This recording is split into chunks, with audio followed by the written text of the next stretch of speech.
एकादशी के दिन गंगा के जल में मात्र 7 बेलपत्री डालकर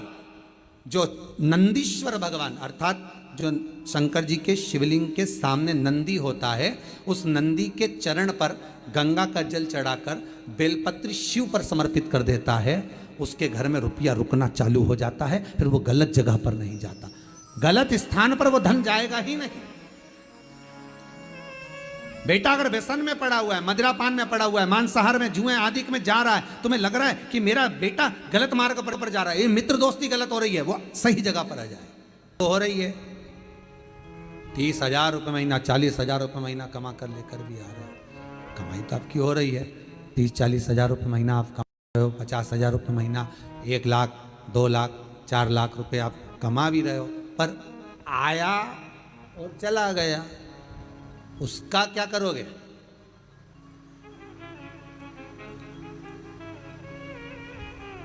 उसका करना क्या है?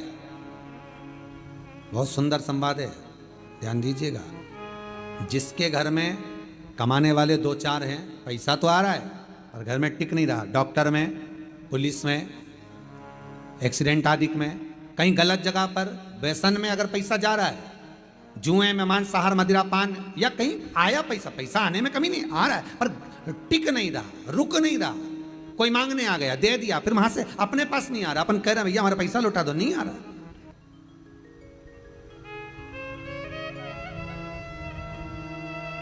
करना है एकादशी। कई लोग इसको धन के लिए भी करते हैं, संपदा के लिए, संपदा के लिए अर्थात जिसका व्यापार नहीं चलता, जिसके घर में पैसा नहीं आता, या नौकरी नहीं लग रही, या सर्विस नहीं लग रही, आप अप्लाई कर रहे हो, जगह जगह जाकर इंटरव्यू भी दे रहे हो और पैसा नहीं आ, तो उसके लिए भी प्रयास किया जाता है। पर उसके लिए यहाँ पर जो धन के लिए करते हैं, उसके लिए विष्णुपदी के लिए करते हैं। मतलब जैसे गंगा के जल में तुलसी के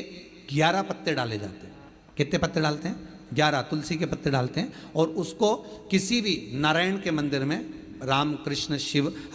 शंकर नहीं, राम कृष्ण भगवान विष्णु, दत्त आदि जितने नारायण के मंदिर हैं, उस मंदिर में किसी भी पात्र में, एक छोटे से पात्र में उसको भरकर रखी आते हैं महाराज। उससे भी जॉब, सर्विस, नौकरी में सफलता प्राप्त हो जाती है, परंतु वो भी एकादशी को ही होता है।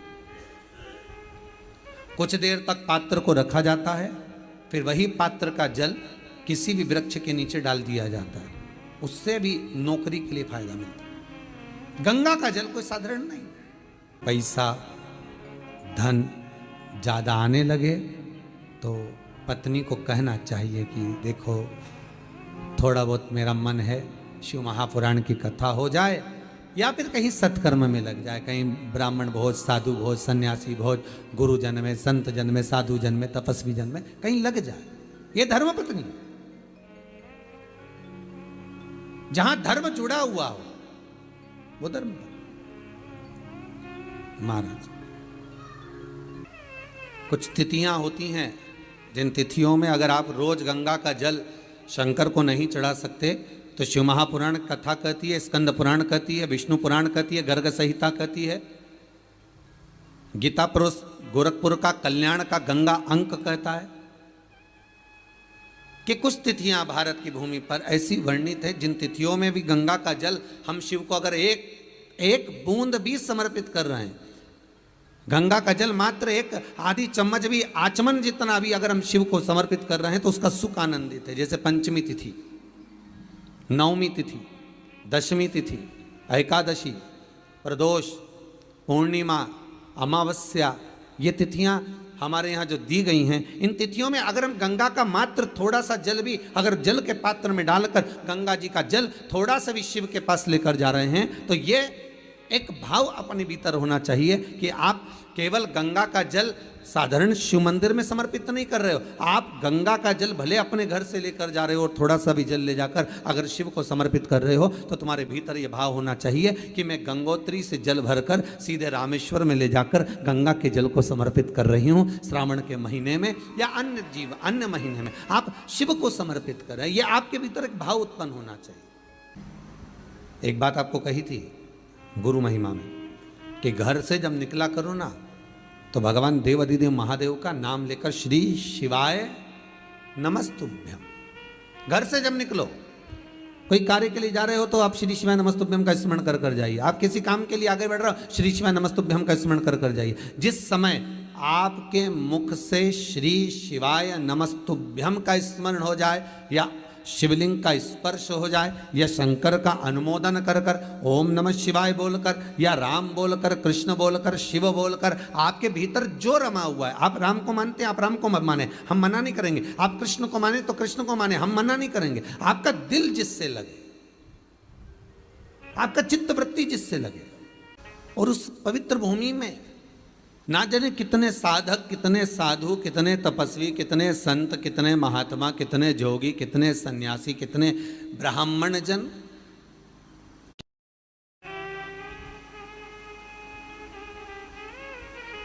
पवित्र भूमि,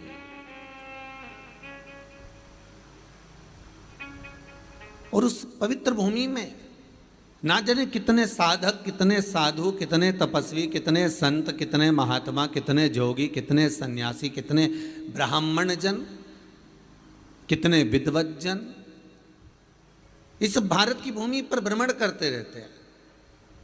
तप साधना करते रहते हैं, उपासना करते रहते हैं, मंत्र जाप स्मरण करते रहते हैं। और जब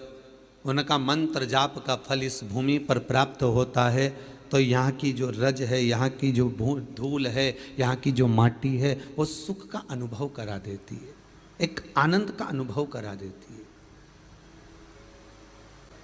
श्री भागीरथ बाबा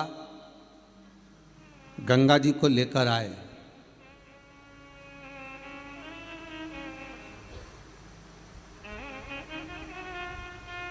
भागीरथ बाबा तो गंगा जी को लेकर आए 60,000 काकाओं के उद्धार के लिए, और वो गंगा भी बहती हुई गौमुख से लेकर चलते चलते चलते चलते वो गंगा भी कलकत्ता तक जब पहुंची है, गंगा सागर तक जब पहुंची है,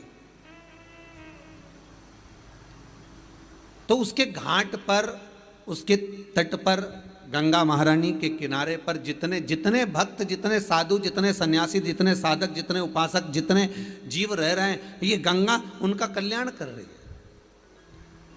और जो उसकी शरणागति में जा रहा है, गंगा उसका उद्धार कर रही है। गंगा किसको संवारती है?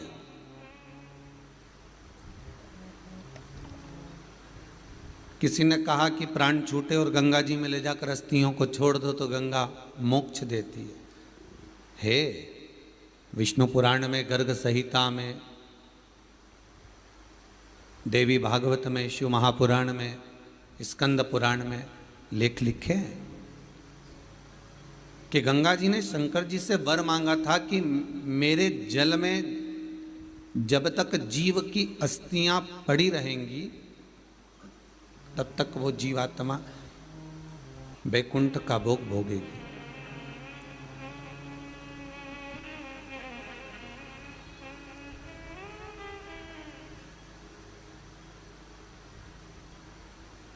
पर गंगा जी ने एक बात और कही है, शिव महापुराण में आपने श्रवण करा ना करा, पर एक बात और गंगा जी कह रही हैं कि मैं तार दूंगी, मैं पापी से पापी जीव का उद्धार कर दूंगी, मना नहीं है। वैसे भी तो भारत की भूमि तो पावन पावन नदियां सारी की सारी जितनी भी हैं ये भारत की भूमि पर है, ये भारत माता पर विराजमान, सारे के सारे पावन तीर्थ इस भारत की भूमि पर विराजमान है।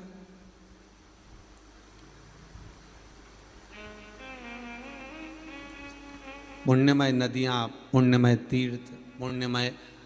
तालाब, सरोवर जितने भी हैं ये सब इस भारत की भूमि पर हैं। गंगोत्री में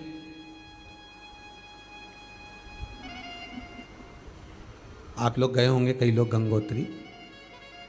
बद्रीनाथ के जो 4 धाम हैं, यमुनोत्री, गंगोत्री, केदार और बद्रीनाथ, विष्णु पुराण में कहा 3 तरह से मरे हुए व्यक्ति की गति नहीं है, उसको मोक्ष नहीं है। पहला पानी में डूब कर मरा हुआ, दूसरा सर्प के डसे से मरा हुआ, तीसरा स्त्री के हाथ से, नारी के हाथ से मरा हुआ व्यक्ति, इसकी गति नहीं है, मोक्ष नहीं है इसकी। इनकी गति केवल एक है, वो है शिव महापुराण की कथा। अगर कोई पानी में डूबकर मर भी गया है, उसके परिवार का, उसके कुल का व्यक्ति अगर एक बार शंकर की कथा भले यहाँ आकर ना सुने, टीवी के सामने भी बैठ